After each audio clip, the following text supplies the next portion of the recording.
English, Portuguese, Portuguese, English. In your meeting controls at the bottom of your screen, click on Interpretation on the globe icon. Click on the language you would like to hear. If you prefer to hear only the interpreted language, click Mute Original Audio. Para este evento, teremos tradução simultânea inglês-português, português-inglês. Na parte inferior da tela, clique em Interpretação no ícone do globo. Clique então no idioma que você gostaria de ouvir, e se você preferir ouvir apenas o idioma interpretado, clique em Mute Original Audio, ou seja, silenciar o áudio original. So now I'm going to change into English. I'm Carla Casal da Silva from the Internationalization Hub, iHub, the Inter-American Organization for Higher Education, IOHE's official consultancy services partner here in Brazil. I'll be the master of ceremonies of this panel entitled Research, Promotion, and Funding in Canada and Brazil, Orientations, Priorities, and Strategies, promoted by the Inter-American Organization for Higher Education, with the support of the International Education Division of Global Affairs Canada, GAC.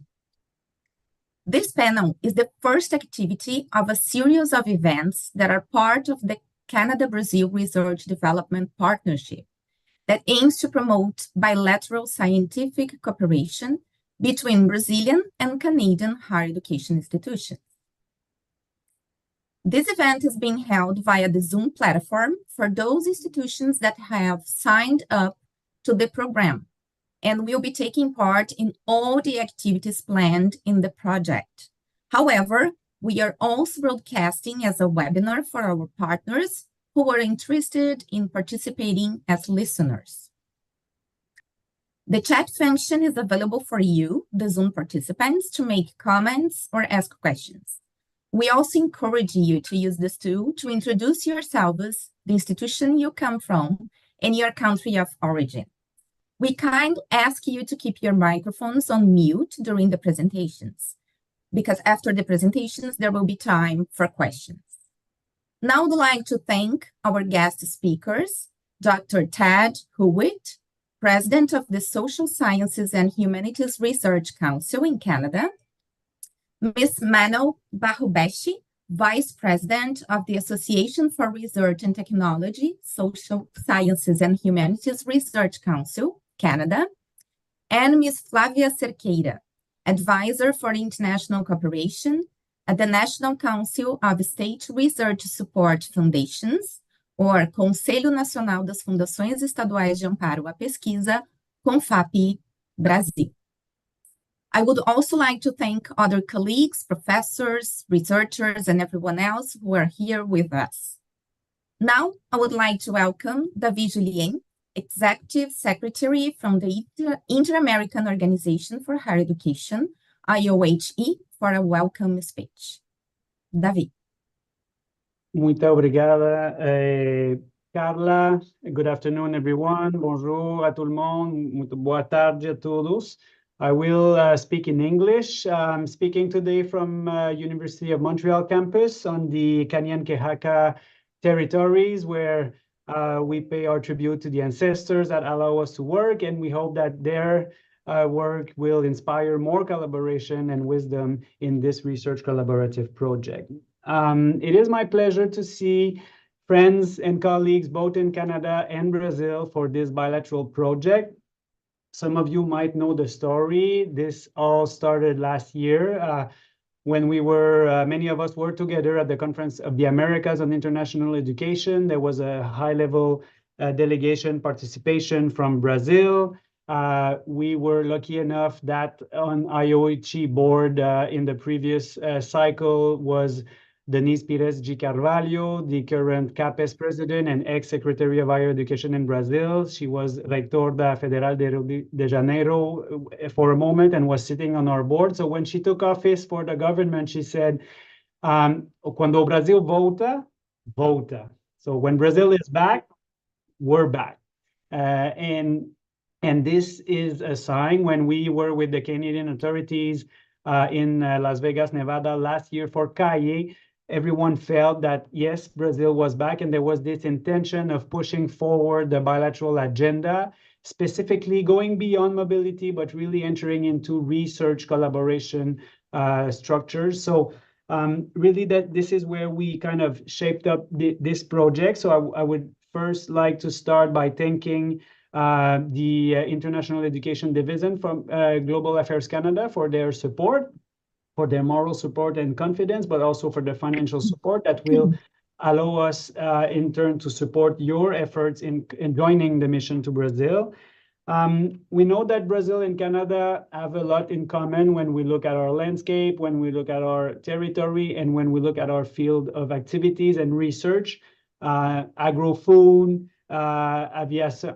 aviation and aeronautics, energy transition, digital transformation of higher education. So we know things are happening at the research level, but the idea of this mission is to really try to put together everyone more and building an agenda around FAO-BI by inviting other type of people from the field. Some VP research will be there, some deans, some specific investigators. So we're very happy about the group. We are currently looking at a composition of 25 Canadians coming down to Brazil in Sao Paulo and in different states from approximately 20 institutions. Fernando will share some details later, but today's objective really of this webinar, and we're very happy to have the participation of on the Canadian side of SURJ and MSURC, and on the Brazilian side of CONFAPI. The idea, if I summarize it with something visual, is just to set up the table for dinner. We want everyone that will be part of the mission, either the Canadians going to Brazil or our Brazilian partners receiving the Canadian delegation, to better understand what is the macro structure at federal level in order to understand where are the opportunities. We will talk a lot about matchmaking and ensuring each institution can find their sister organization, their sister institution in terms of specific research fields, in terms of specific lines of work, where hopefully some researchers can have a match and build projects together. But we want everyone to be aware of what are the federal funds are doing in terms of bilateral agenda, which calls are open not only nationally, but bilaterally, and any other specific programs that exist either on the Canadian or Brazilian side, for you then to identify, okay, here's the agenda, here's the calendar, here's when we need to get ready to build our proposal and submit to hopefully get funding and support that effort. So this initiative is really about getting the macro structure understanding of opportunities to later be able to build that partnership and carry on hopefully the specific projects in the midterm and long term. So that's really our intention. Today then is that kind of global message from the different funds, and we will then break it down to more specific opportunities once we're in Brazil with a part of a joint program, and then Fernando will discuss about the details of the mission. So without further ado, Carla, this is just what the few words I wanted to say in terms of introduction, and I'll let our speakers take the floor. Thank you. Thank you very much for your words, David Julien, Executive Secretary, IOHE. Now I'd like to welcome Mr. Fernando Daniels, Planning and Development Director of the Inter-American Organization for Higher Education, IOHE, who will be the panel moderator. Fernando, the floor is yours. Okay, thank you very much, Carla. Thank you very much for our invitees today. So let's start for the most important part of the webinar, that is the panel about the strategies, priorities, and opportunities for promoting and financing research in Canada and Brazil. It's an honor for me to moderate this panel with our three distinguished guests, Dr. Ted Hewitt, President of the Social Science and Humanities Research Council of Canada, Mrs. Manaol Bahubeshi, Vice President of Research and Technology Partnership at the Natural Science and Engineering Research Council of Canada, and Mrs. Flavia Cerqueira, that is an advisor for international cooperation at the National Council of State Research Support Foundations in Brazil. So our panelists, you will have 15 minutes for share your ideas, your presentation. At the end of the presentation, we have a period for question and exchange. And our guests that are connected in the room have two options. The first option is to write your question in the chat. We will collect them and to share them with our panelists. And depending on the time, if the time is available, we'll take a few questions directly from the attendees. So we start with the first invitee, Dr. Ted Hewitt, that is the president of the Social Science and Humanities Research Council in Canada since 2015. Dr.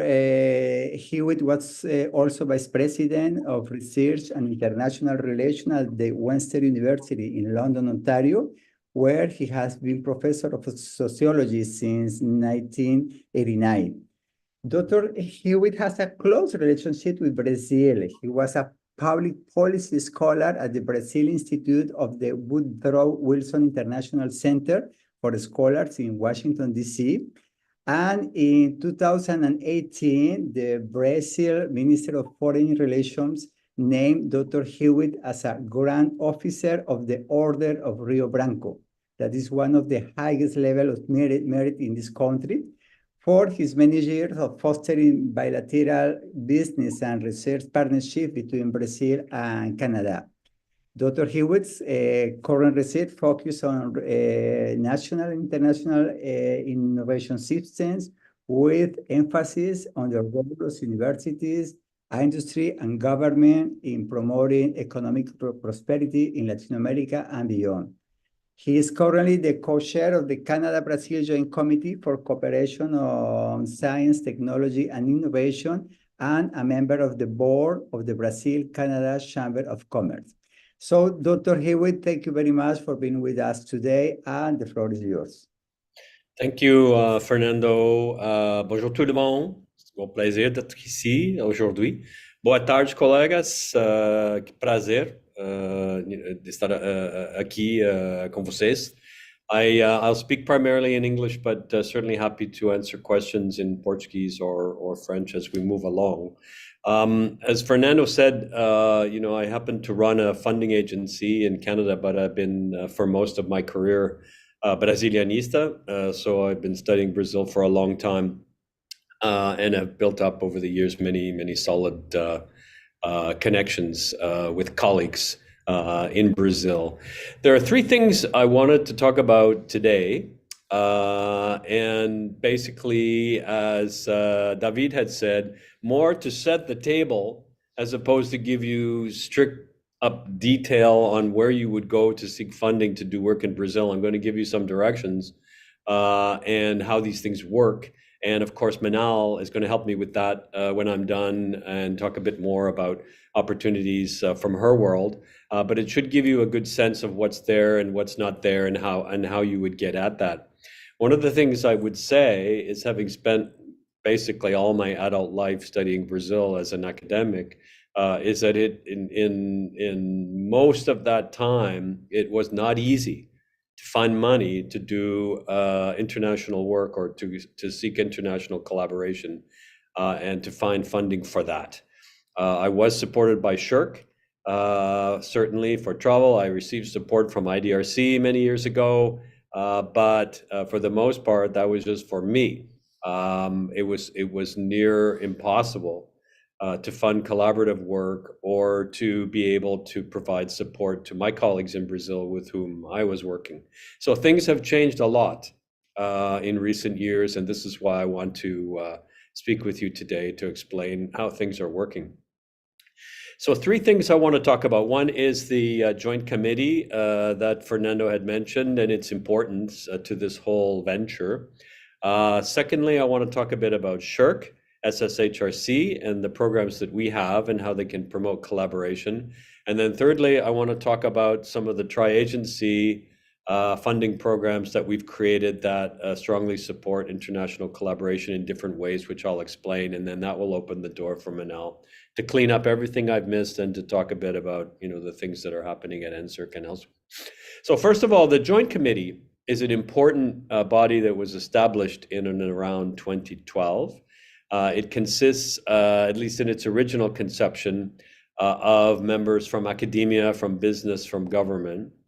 Its primary goal is to promote exchange between Brazil and Canada in science, technology, innovation, between academics and industry and other sectors. And it does that in a variety of means, which include monitoring of current activities. We provide information or promotional information to individuals and groups seeking to connect in Brazil. And we have a connection building function that we exercise through our occasional meetings and seminars, both in Canada and Brazil.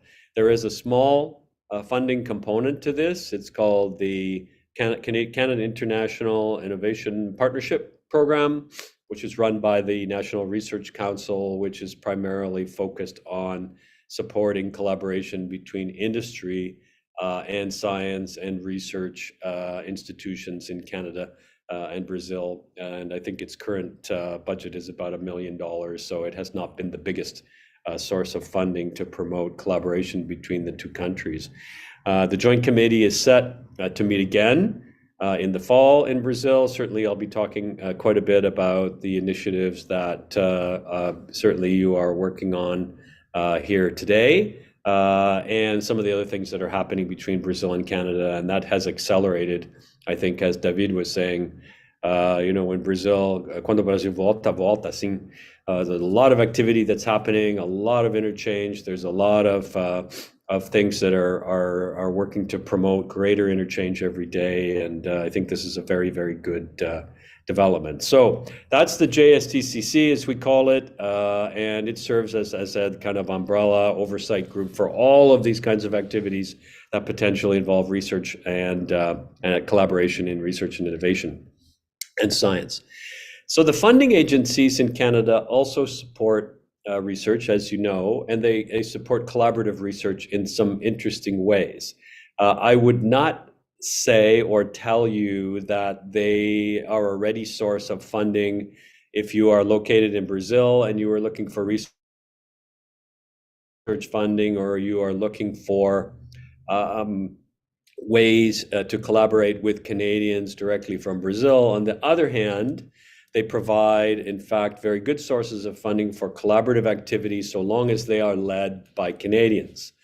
So you need a Canadian partner primarily, but you would be eligible for funding if you can find a Canadian partner. So these types of events that are being promoted through this webinar are absolutely crucial for making those connections so that then you can move towards seeking the funding you need to develop your project.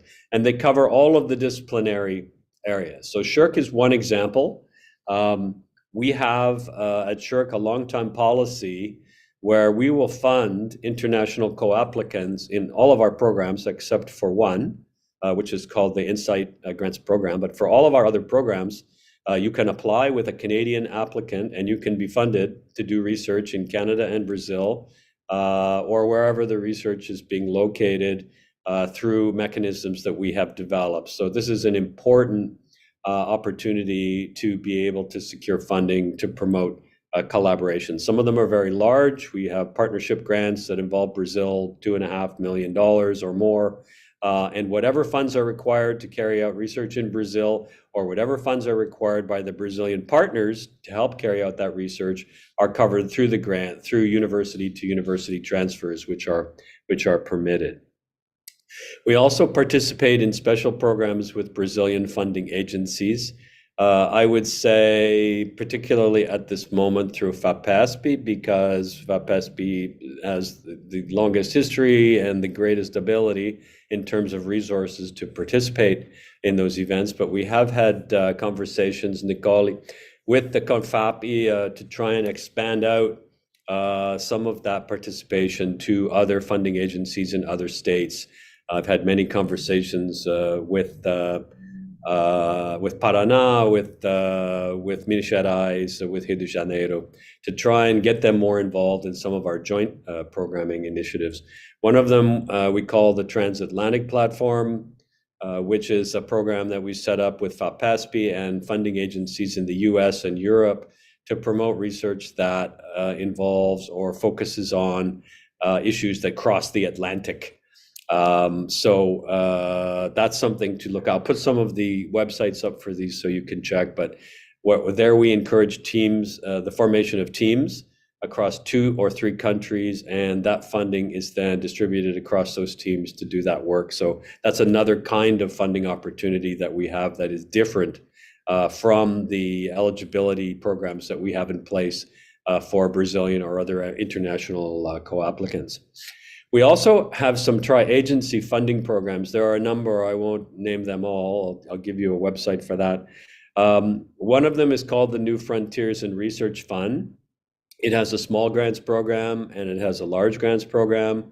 This is primarily for multidisciplinary or cross-disciplinary research. It is open, like SSHRC programming, to international co-applicants. So we encourage the formation of international teams. Canadians apply with Brazilian researchers, with Belgian researchers, with researchers from anywhere. They are funded directly and 100% by the program, and then the funds are shifted where they're needed to undertake the research, subject to our eligibility requirements, which is typically not salary, but funds for travel, research costs, and research associates and students and so forth. These are big programs, high value.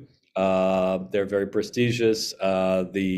The funding should tell you, because you may wonder, well, if I apply, what are my chances of being funded? In SSHRC programming, your chances of being funded run probably between 30 and 45% of being funded. In the so-called tri-agency programming I mentioned, the New Frontiers in Research Fund, probably closer to 30% or so. So 1 in 3, you know, it's nada mal, if you were to consider that. The tri-agency programs also have, and I'll conclude here, the tri-agency programs also have some special programming that they've developed with other agencies, including FAPESP so far. One involves a recent call on climate change mitigation, which involves contributions from funding agencies from 8 countries to develop international teams to develop programming or projects that work to mitigate the effects of climate change. I know that USP was a participant in that call from a visit I made there a while back, and other Brazilian institutions also, and they were funded or would have been funded through FAPESP in the state of Sao Paulo. We would like to expand that. We would like to encourage more in-depth conversations with the federal funding agencies, which have eluded us somewhat so far. If you have some help you can offer with that, or expanding out the participation of some of the state funding agencies, which are more flexible in their approach. So I'll stop there, but those are the 2 primary ways that one can approach finding funding to develop projects. They're relatively easy compared to the past, but you must have a Canadian applicant in the first instance in order to access those research funds from Canada, but with some reasonable prospect of success, I would add. So I'll stop there. I'll go back to the chat. I'll start putting in some of the e-addresses that you'll need to access the various programs that I mentioned. So thank you, Fernando. Okay, Dr. Ruiz, thanks to you. Thanks to you. Very interesting. The activities of the Joint Committee, Brazil and Canada, another initiative that you are promoting. So now we're going to let the floor to Mrs. Manal Bahubeshi, that is the Vice President of Research and Technology Partnership at the Natural Science and Engineering Research Council of Canada. Mrs. Bahubeshi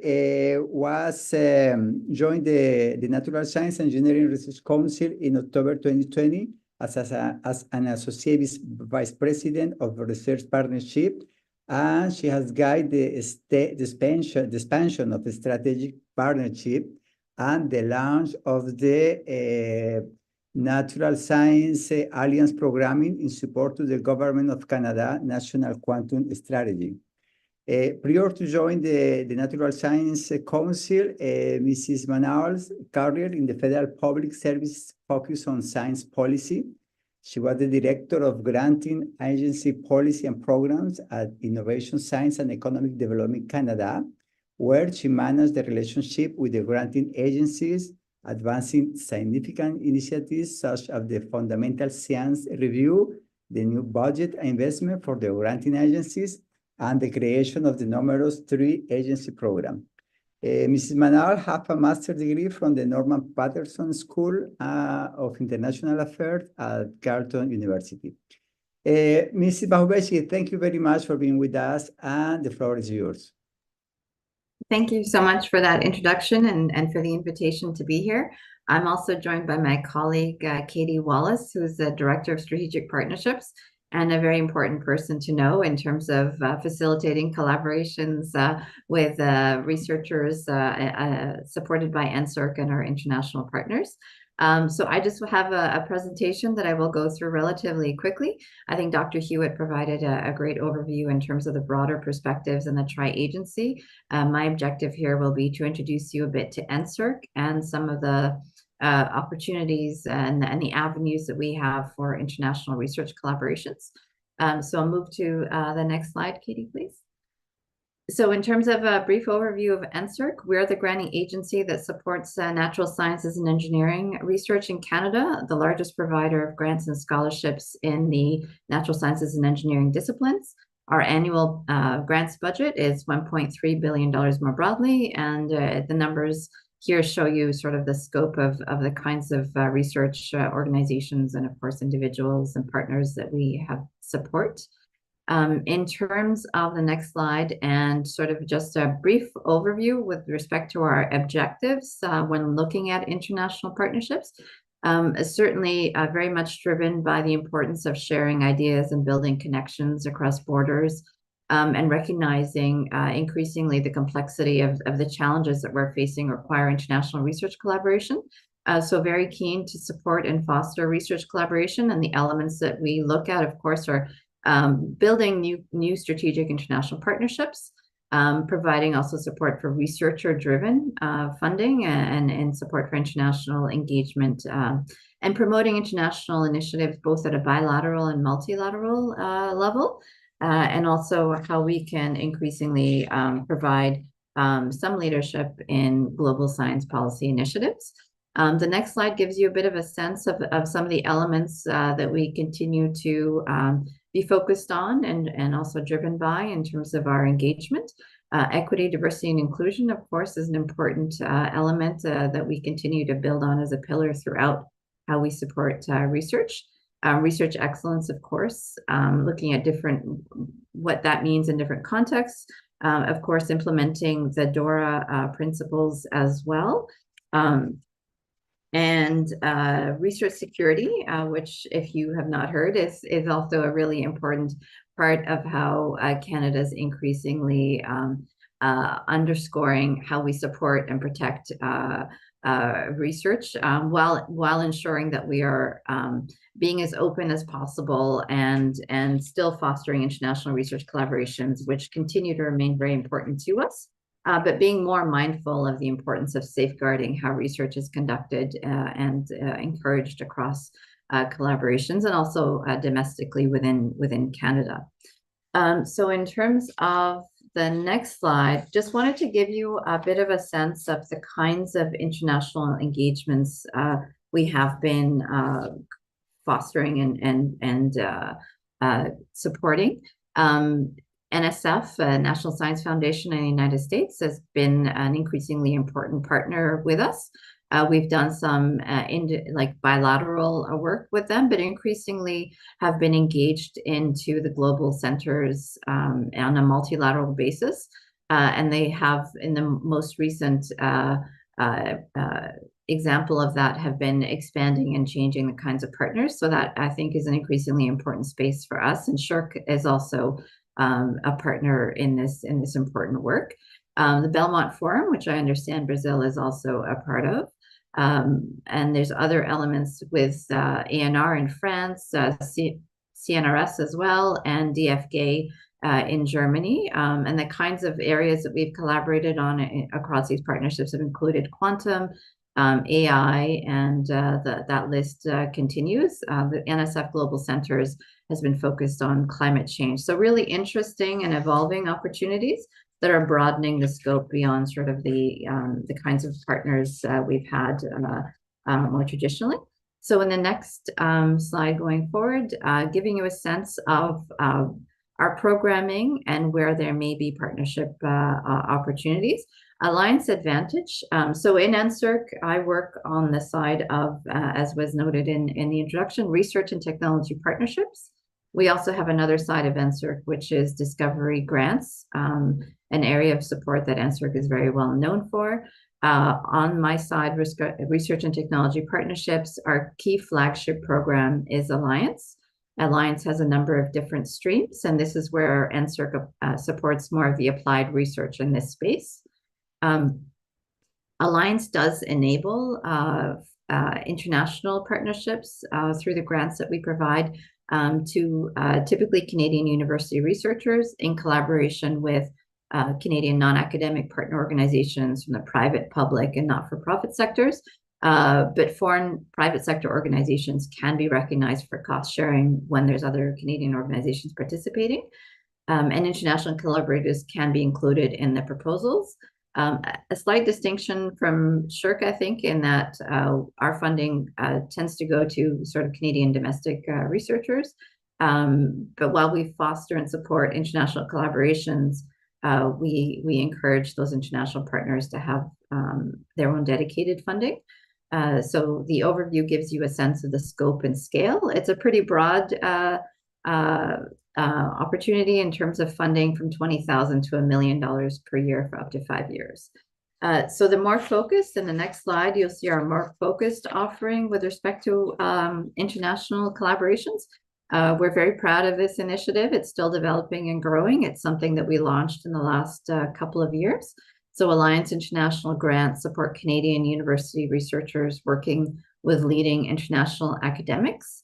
Unlike Alliance Advantage, which I just mentioned, the scope here is a little narrower, and this is only academic to academic collaborations. Alliance Advantage supports a broader range of partners, including not-for-profit, industry, etc. But Alliance International, we've started by focusing it simply on academic to academic partnerships. There's a smaller scale grant that sort of helps do sort of a bit of an introduction, facilitate the growth of a collaboration. So it provides 1 year, $25,000. And then the collaboration grants are up to 3 years, $100,000 per year. In the efforts to sort of streamline collaborations, what we do here is typically rely on the international partner to have already had a peer-reviewed application in their national sort of organization and peer review, similar to NSERC, whatever peer review funding from the national funding agency, we would defer to that. And we would hope that for the Canadian academic here to receive funding is that they be well represented in that international partners application. So there is the Canadian academic, there's a description of what they would be contributing to the project that has been peer reviewed by the national funding agency in that partner country. And they are seen to be, the Canadian would be seen to be an integral part of that joint project. So NSERC would then defer to the peer review conducted by that national funding agency in that international partners country. And then we would provide funding once that goes through our process to complement and support that. We have already had some success with partners in Brazil. We've supported 10 Catalyst grants with a Brazilian partner, including one in quantum, for example. And there have been 4 successful collaboration grants that NSERC has supported that include partners in Brazil. So this is still an emerging area, and we're hoping to see more such collaboration, but we're excited to see that that has already started between Canadian and Brazilian research colleagues. So in terms of where I will finish it off with just a quick overview of training and capacity building.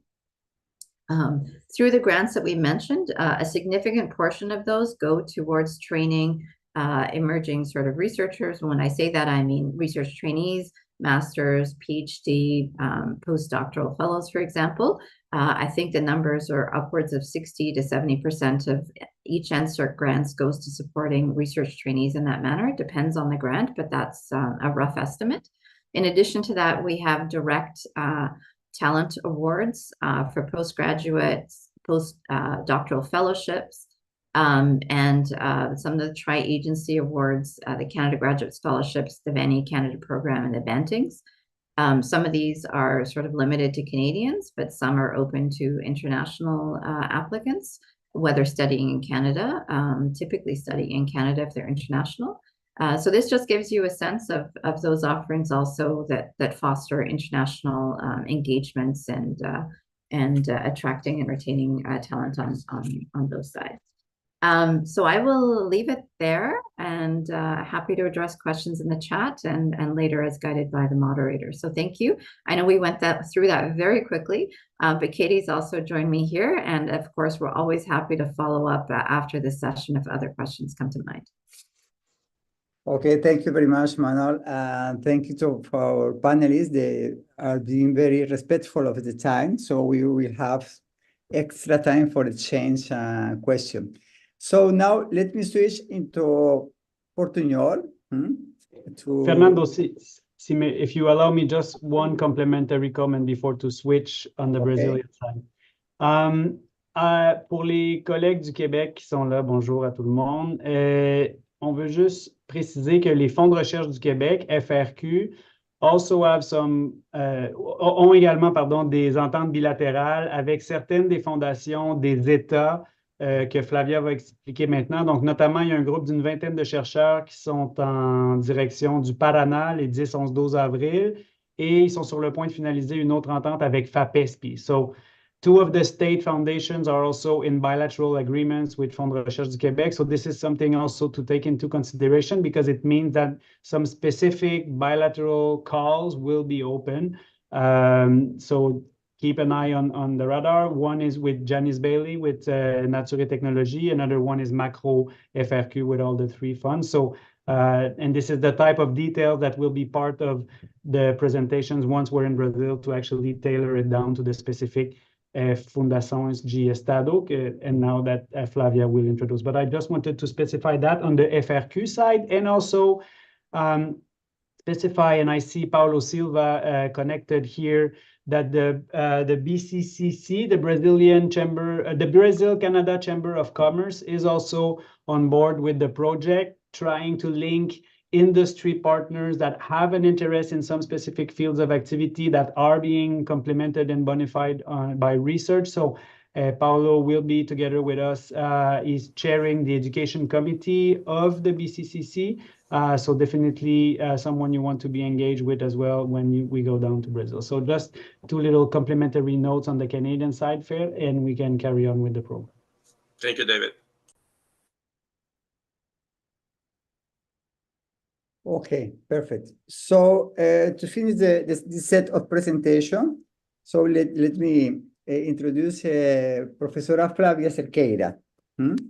Professora Flávia Cerqueira, que é assessora para a cooperação internacional do Conselho Nacional de Fundações Estaduais de Amparo à Pesquisa, o CONFAP.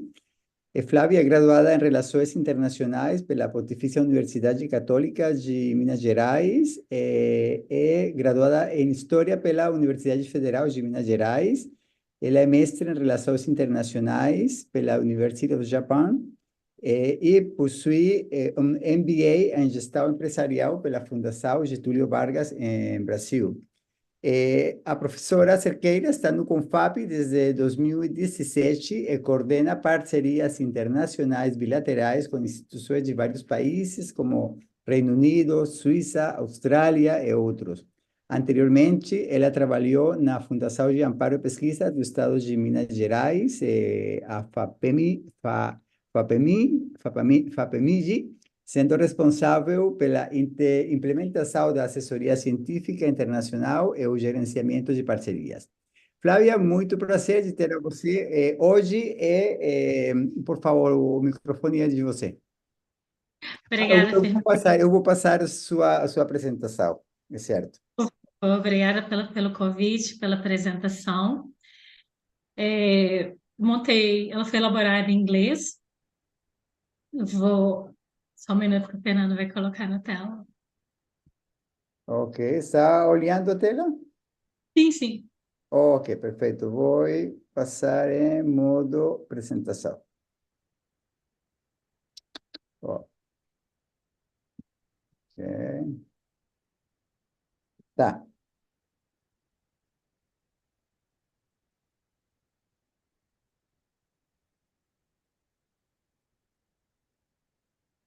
Ok, E ainda não... adiante. Pode, por favor, primeiro slide.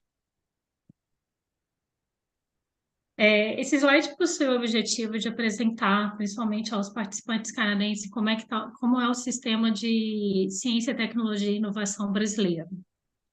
No nível federal, existe a CAPES, que ela tem a função básica de capacitação de professores, seja professores de ensino médio até de universidades.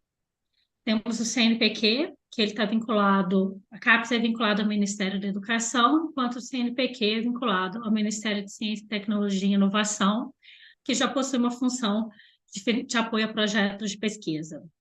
E temos também a FINEP, que está relacionada a projetos de inovação. No nível estadual, todos os estados brasileiros possuem uma fundação de amparo à pesquisa, que nós denominamos como FAPES. Elas são reunidas no nível federal como CONFAP, mas o CONFAP ela possui um objetivo de representação das fundações estaduais no âmbito federal. E também há também ciência, tecnologia e inovação sendo realizada pelo setor privado, seja nas grandes empresas, nas startups e spin-off. A próxima, por favor. Então, o CONFAP ele tem como principais características a cobertura nacional e a sua capilaridade.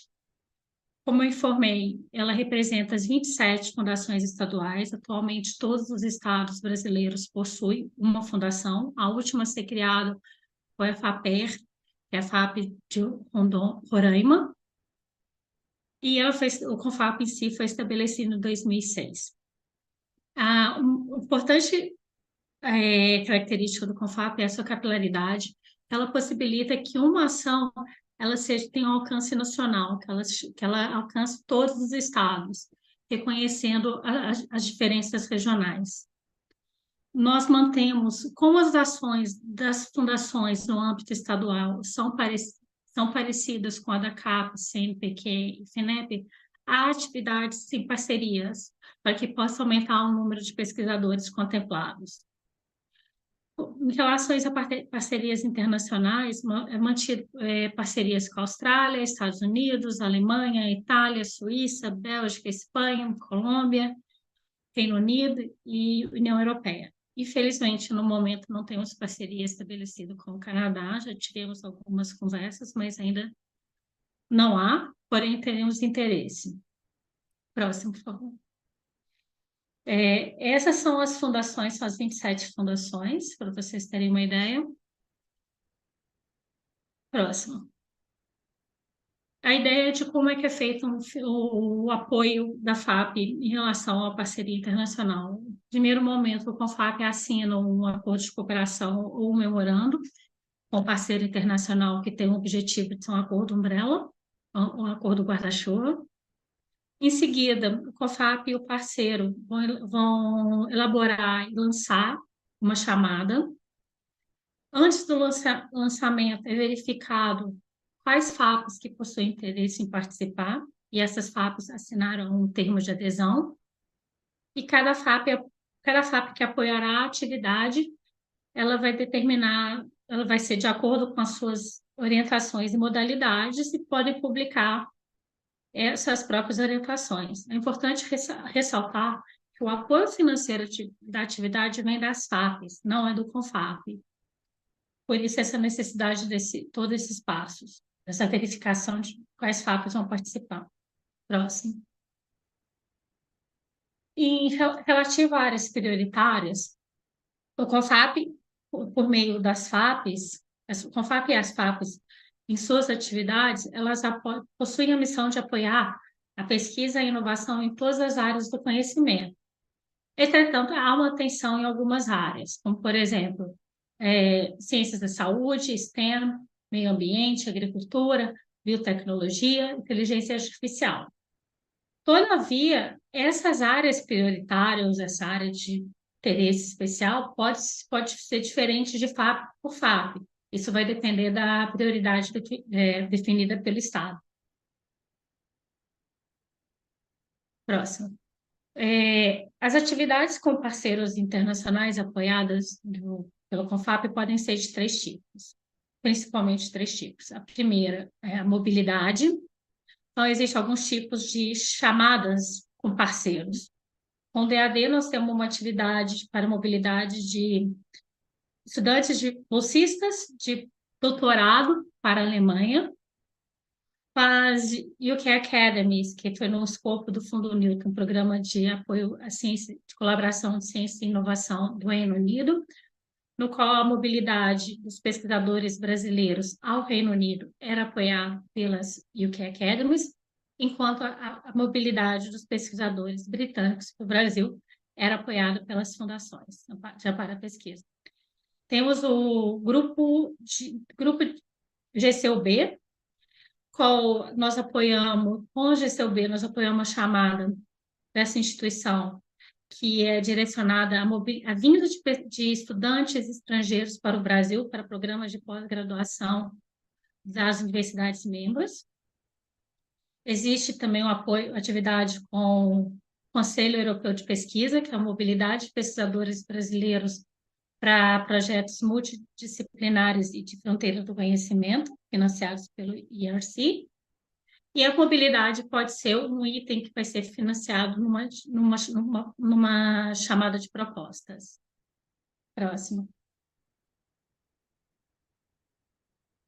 Relativo ao workshop, foi apoiado com o British Council, o Research Links, que ele tem o objetivo de motivar a construção de redes de pesquisadores brasileiros e britânicos, especialmente dos jovens pesquisadores, e o Research Connect, no qual ele é direcionado para o pesquisador brasileiro, com o intuito de motivar a publicação da pesquisa em jornais internacionais, em revistas internacionais. O workshop também pode ser um item definido em uma chamada de proposta entre os 2 parceiros. O apoio ao projeto, alguns exemplos. O primeiro exemplo é a chamada conjunta, que é um parceiro internacional com o FAP, no qual as FAPs vão aderir, por exemplo, que foi realizado com a UKRI.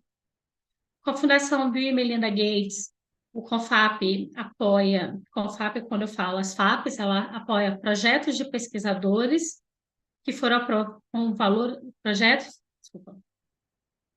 apoia projetos aprovados pela Fundação Bill e Melinda Gates de pesquisadores das FAPs participantes. Esses projetos recebem um apoio adicional. Com o Ministério da Educação da Austrália, os projetos aprovados por um fundo de pesquisa ou universidades reconhecidas pelo Ministério da Educação são elegíveis para solicitar o apoio das FAPs do coordenador brasileiro, no intuito de realizar parte da pesquisa no Brasil, e também participamos de chamadas multilaterais no escopo do Horizon Europe. Por exemplo, Biodiversa, Water for All. Próximo. Esse slide mostra todos os parceiros do CONFAP. O próximo. A minha ideia agora é ressaltar um pouco de uma atividade coordenada pelo CONFAP, direcionada para os estados da Amazônia Legal. Chama Iniciativa Amazônia Mais 10, que possui o objetivo de apoiar a pesquisa e nos estados da Amazônia Legal, promovendo a interação natureza-sociedade e o desenvolvimento sustentável e inclusivo da região. As linhas de ação, por meio de projetos de pesquisa, no qual são projetos que são pesquisadores de vários estados brasileiros participando, e um deles tem que ser do estado da Amazônia Legal. Programas de mobilidade direcionados a estágios de pesquisa de curto e médio duração para estudantes desde o ensino médio à pós-graduação, para desenvolvimento de projetos em institutos de pesquisa e universidades dos estados da Amazônia Legal. A região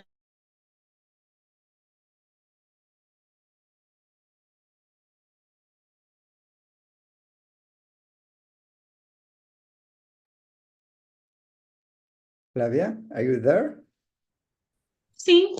Ok, continua. E as expedições científicas. Próximo.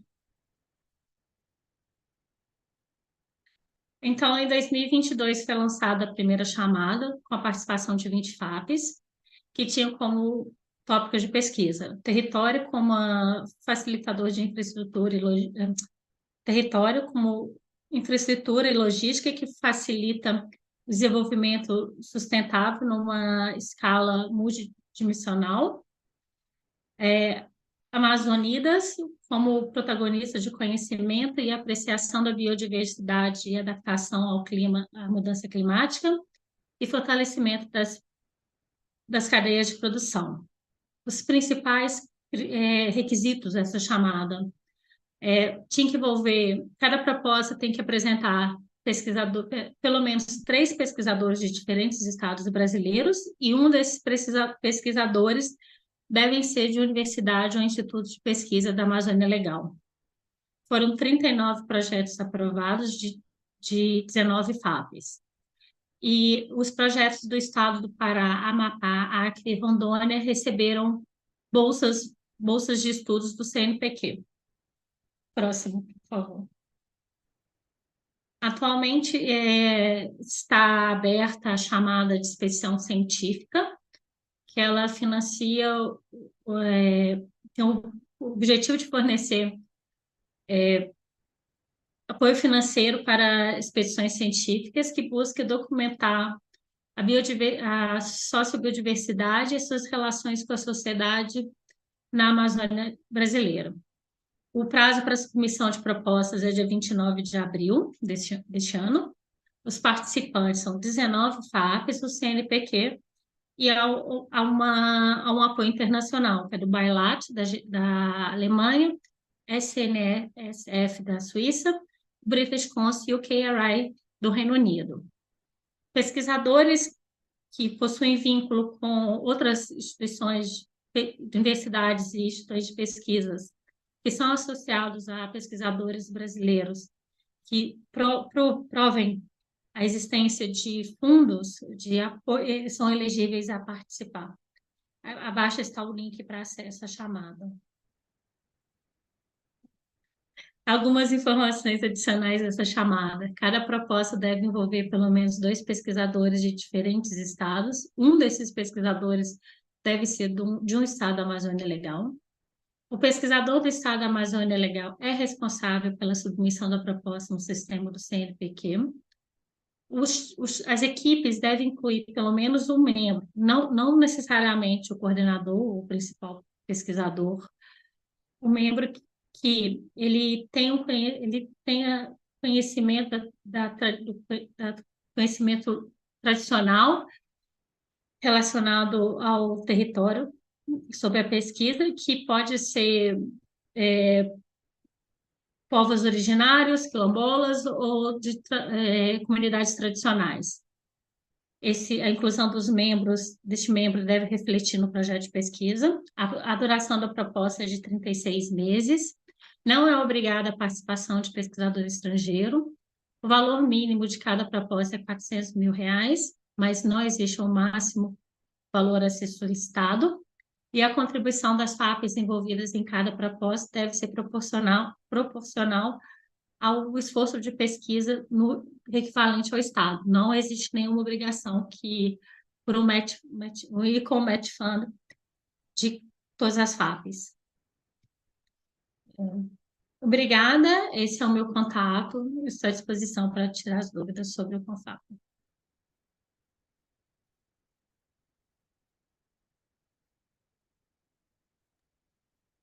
Ok, perfeito, Flávia. Muito obrigado. So we have some time for questions at this moment. Just let me. We have a few questions for Dr. Hewitt. It's a question to know if they already had some conversation with financial agencies in Santa Catarina, in the state of Santa Catarina, with the agencies at FAPESCI, for example. So if there are some interest in establishing this kind of partnerships.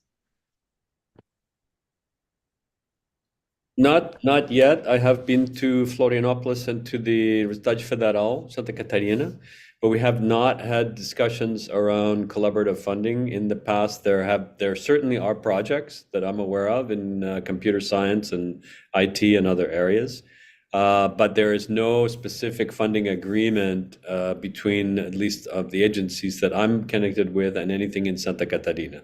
In Paraná, yes, Fundação Araucária, more than once. We've had conversations about the potential for collaboration and joining initiatives that SSHRC's been involved in particular, such as the Transatlantic Platform or our climate change call. So we are very much open to that. And I'd be more than happy, and I'm sure as Manal would be, to having those discussions. Okay, thank you, Ted. So we don't have any more questions on the chat. I don't know if anyone is interested in raise your hand. Yes, we have Nicole, please. Hi, good afternoon, everyone. Thank you for the opportunity to learn more about the opportunities for funding in partnership with the Canadian organizations. That was very interesting.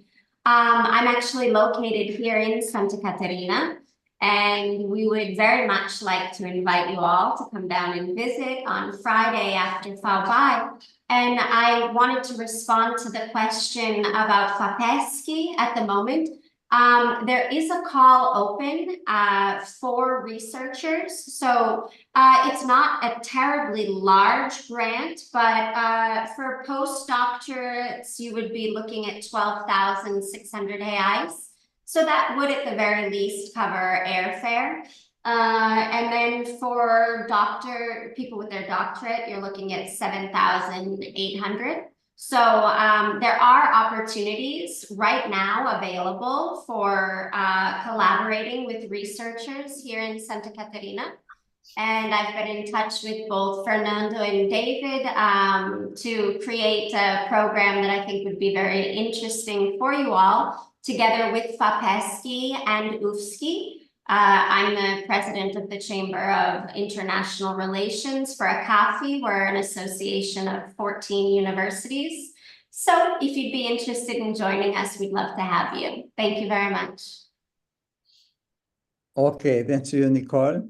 And now we have a question from Sonia de Benedictis from the CEGEP de Saint-Jérôme in Quebec. Yes, thank you. I have a question for NSERC programs. I was wondering, because during the presentation, you were speaking about some grants that are only being that are made for Canadian university researchers. Is there some opportunities for colleges, Canadian colleges, to get some grants to develop those international partnerships? That's a great question, Sonia, and it's one that has come up with our college associations recently. We have a dedicated college and community innovation program for our colleagues in Brazil who may not be aware with Canada's funding approach. So this is dedicated funding for colleges. We have been starting to explore the opportunities for international collaborations through that. And of course, there have been ongoing new and ongoing discussions more broadly. So we'd be happy to engage you more, Sonia, on that. But it's still a work in development. Colleges can certainly be co-applicants with university partners on virtually all of our programming, but more to be done, I think, in the space of colleges and international research collaborations. Okay, thank you very much, Sonia Manal. Now we have a question from Professor Paulo Simoes from Mackenzie University. Paulo, adelante. Thank you, Fernando. Thank you all for putting together this webinar. It's very informative, and I have a two-part question. One specific about the Alliance program, because if I understand right, is you have a catalyst, let's say initial model just to trigger collaborations for 1 year. I assume travel money mostly. And for the other one, that's my question there, is that, so you mentioned you have a kind of, the program will cover some sort of extension to a peer review already running funding. So I'm wondering about the timescales, right? Because a FAPESP regular project runs for 2 years. So depending on how long it takes to prepare everything, and then when you get the Canadian funding, the FAPESP one is ending, right? So how that work, and if for some of these projects, if you could use funding for scholarships for PhD students, Canadian money to Brazilian students in Brazil. Thank you. Okay, well, I will start, and I will turn it over to my colleague Katie Wallace, who is responsible for these programs and has quite knowledgeable about this. So perhaps I can clarify. On Catalyst, you're absolutely right. The $25,000 is sort of like a get to know your potential partner, like an introduction, getting to understand the needs, and it's not always required. Some researchers already have extensive engagement and collaborations with their international partners. But for those who want to sort of foster a new partnership, it's sort of a bit of a enabling that introduction and an understanding and facilitating sort of a development of a broader engagement, which can then be supported through the more extensive and higher value collaboration grants. What I was trying to communicate, and perhaps I wasn't clear, is that our awarding of the collaboration grants depends on the peer review that happens in that international partners or collaborators agency. So for example, a Brazilian collaborator will put forward an application through their funding agency if they have clearly identified the role and the contribution of the Canadian partner, and that has successfully gone through Brazil's funding agency's peer review. That could then be sent to NSERC for the Alliance collaboration grants, and NSERC would depend on that peer review. If it's a nationally funded agency that we recognize, which of course there are several, we would defer to that peer review, and if the Canadian researchers' scope of work is clearly articulated and it's seen as a meaningful contribution, we would then look at supporting that through Alliance collaboration. And I'm sorry, I think I went through those details quickly, so the message may not have gotten through clearly.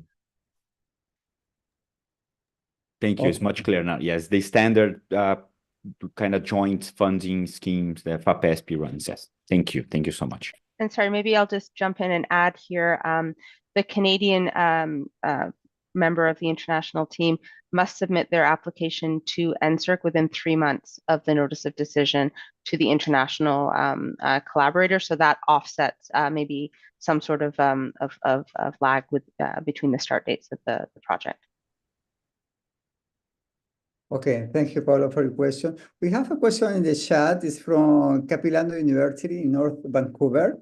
I think that the question is for you three, the three panelists, is concerning when he's wondering if there are any funding sources for creative arts.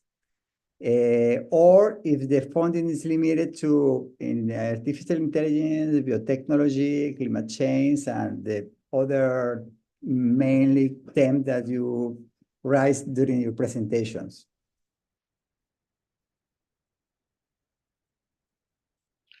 So, I mean, I can talk to that a bit. And if you're talking about the arts as performance, then it's not my agency. It would be the Canada Council, which I know less about in terms of their international links, but certainly you can check the website. Excuse me. If you're talking about the arts as research into the arts history, research on performance, the role of the arts in well-being or community development, then it's my agency, then it's SSHRC. So you would have to distinguish between the two and check either the website I gave you for SSHRC or the Canada Council for the Arts. Okay. We have another question that is related to Social Science Humanitarian Research Council. The question is there are any, to clarify, Social Science Humanitarian Research Council or another Canadian funding body needs to form a partnership and an MOU with CONAPI in order to move forward with any type of proposal through CONAPI or any of the FAPIS calls, or if there are any plans for this kind of partnership. And these are things, we continue to discuss because we have excellent relationships with FAPASPI, which can be duplicated, transferred to other FAPIs if they're willing, and if they have the ability and the resources to participate, in ways that would provide for a meaningful source of funds for researchers in the two countries. So we're more than happy to have those conversations or to join other initiatives that already exist. Okay, perfect. Flavia, I don't know if you have any considering about the last question about the role of creative arts in the financing, just to know how it works from the Brazilian side.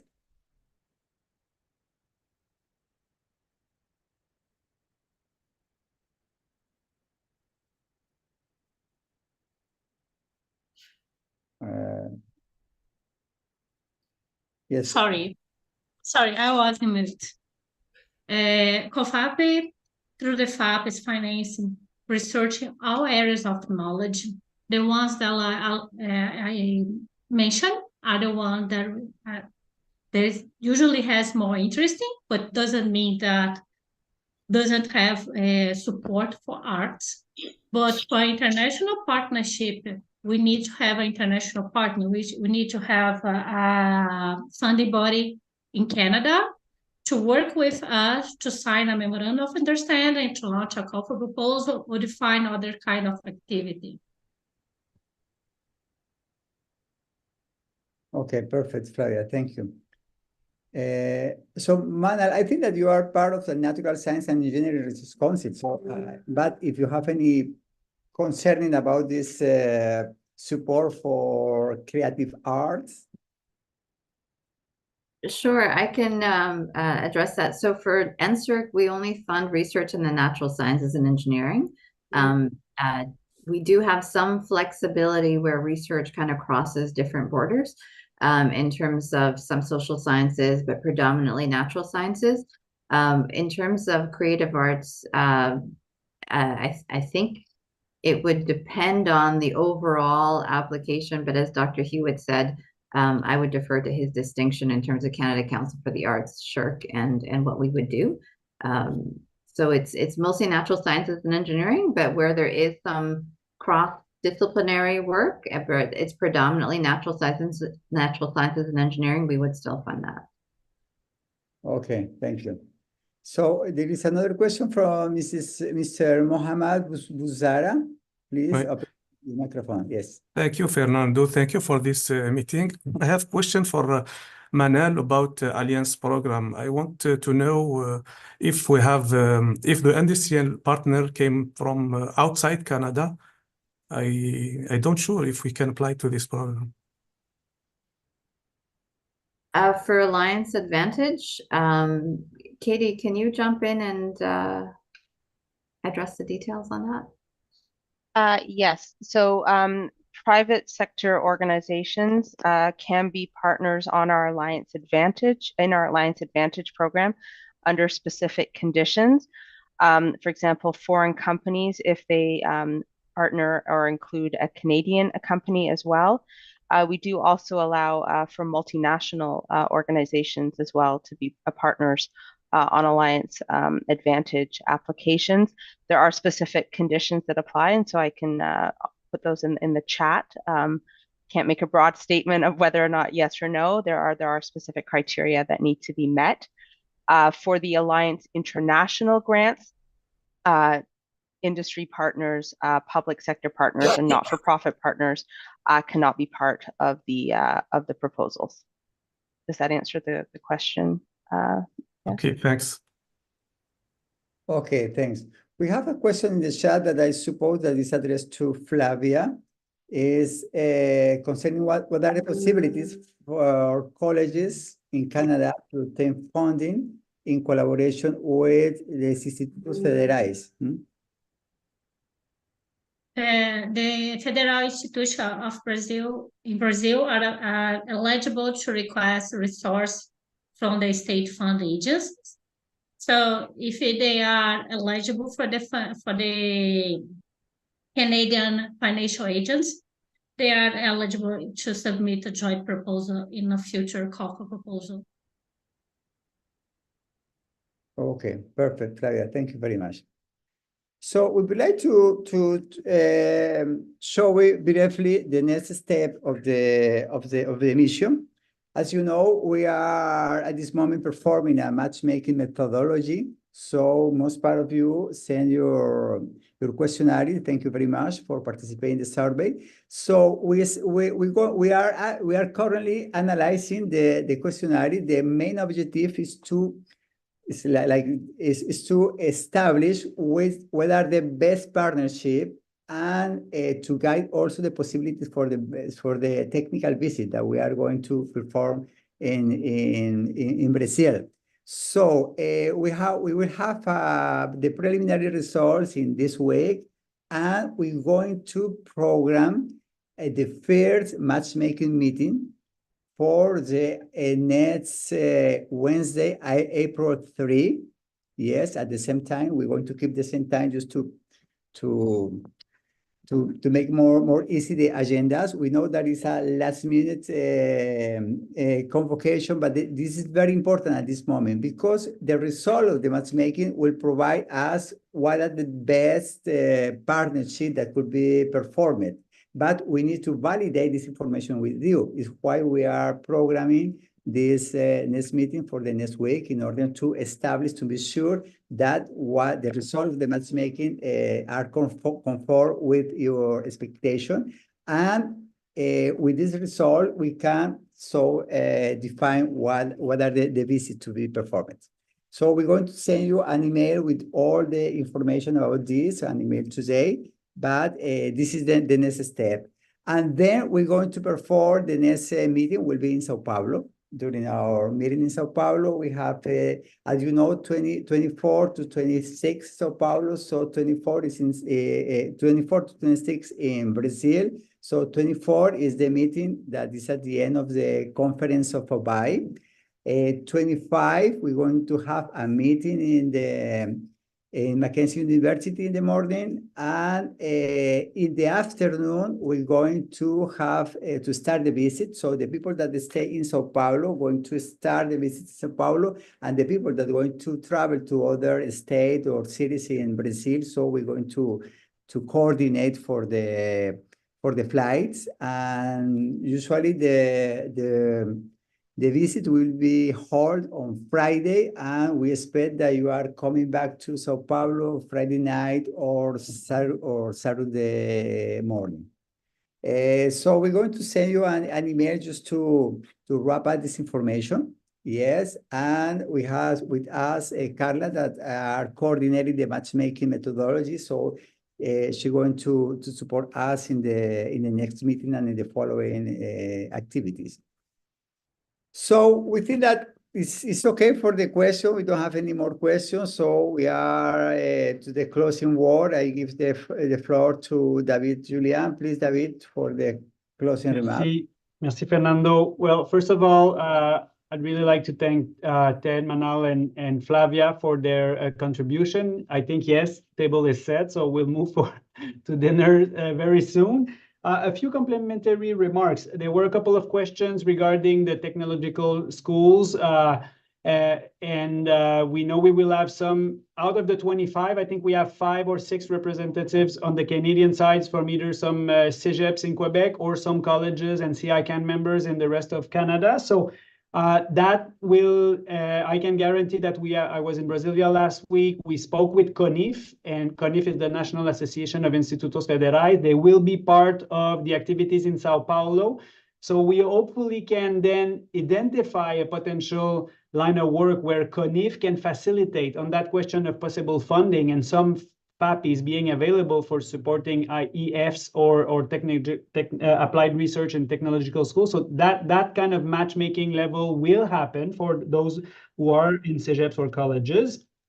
In terms of the Friday and the visits, I want to specify that, well, we heard from Santa Catarina, there is a proposal on the table, and thanks to the people at ACAFI and UNESCI for facilitating that. We will also have Pernambuco State with a mission to Recife. And I should mention that those universities and colleges from Quebec might be particularly interested on joining the Friday in Recife, because we will have the support of le Ministère des Relations Internationales et de la Francophonie du Québec and the Bureau du Québec à Sao Paulo. There are different bilateral ongoing projects between Quebec as a state or province and Pernambuco State. So we feel that they're working on digital transformation, Portal Digital. So we will have both the Governor Office, the FACEPI, if I'm correct, Flavia. FACEPI is the state foundation to support research in that state. Minister of Science and Technology, Reitores, different university presidents. So you can expect a high-level program in Recife as well. Fernando mentioned, and Ted also mentioned, state of Paraná. Fundación Araucaria is very engaged, so there will possibly be an opportunity to go to Curitiba as well. And those who will stay and decide to stay in Sao Paulo, Fernando mentioned Mackenzie on Thursday, and we're working on Campinas and UNESP also. So basically, if you decide to stay in Sao Paulo for the program, you will have different options and possibly the opportunity to combine 2 or 3 visits if you don't fly away on that Friday. And just to mention as well, and that especially for those Brazilians who are connected today and we're thinking maybe leaving Wednesday afternoon after FAUBAI, the invitation to stay, because on Wednesday evening, April 24th, we would most likely have a reception at the Canadian Consul General residence. So you can see that part of the intention is also to invite CAPES, the different FAPIs, and other Brazilian players to show that there is a real and strong Canadian government level support with the funds behind, as you have seen today, to try to engage and maybe unlock a couple of bilateral opportunities and get the counterpart funding maybe on some specific calls. So we hope that this is some kind of a catalyst and a kickoff project, but we hope that this could lead to interesting discussion. So thanks again, everyone, for joining. I see Ted raising his hand. Maybe you have a small note, Ted? Juste pour clarifier, que tous les collèges sont éligibles pour le financement du CRSH. Mais juste dans le domaine des sciences humaines, mais les collèges sont éligibles complètement, 100%. Parfait. Puis il y a beaucoup de choses qui se font avec les centres de transfert de technologie, avec les cégeps aussi. Ouais. Génial. Parfait. Okay, merci. So, merci pour cette clarificación. So I think we're good. Estamos ya preparados. Please remember that starting April 10, all Canadians need a visa to enter Brazil. It's a reciprocity agreement, unfortunately, that we have to go through. I did my request. I think it's an 8 to 10 day. It's pretty simple, but time is getting shorter and shorter. So once you have your ticket purchase, please proceed. And going back to the matchmaking, as Fernando said, we will communicate with you with a potential top 3 partners. However, if you already have a partner in mind and you know you want to go this place on Friday, please let us know. I mean, we'll just streamline wherever you want to go and not necessarily invent a new program for you. So if you're already in line with a specific destination or a specific school, or if part of the states and destinations I mentioned are not part of your priorities, but you have a different kind of approach, just reach out to Fernando and myself. We're more than happy to support. I also want to say that those who will be part of FAUBAI, the conference, we, IOHE, will have a booth there. So everyone is, the Canadian government this time will not have a booth. I know the Ministère de l'Éducation du Québec will. So the IOHE booth is available for all of you if you want, when you engage with your Brazilian partners and you need a landing point. I know the Calabrio members will have their booth, but other institutions, if you feel that you want to give just a meeting point to some Brazilian partners, send them to our booth. We'll be happy to share the space. We'll have a couple of tables, and this is a shared space within the scope of the project. So very excited about everyone coming down. Fernando and I are available for any further questions, and thanks again to our speakers for this general framework, and we'll try to narrow it down even more once we're in Brazil, and there's a couple of those state FAPIs that will be there and talk about bilateral. So Carla, that was my final remarks if you want to close properly, and we're all good. Thank you very much, David, Fernando, and our presenters as well. We just invite you to keep aware of the next steps of the project. And so we see you next week. Have a great day. Bye-bye. Have a great day. Bye. Thank you very much. Muito obrigado. Até logo a todos.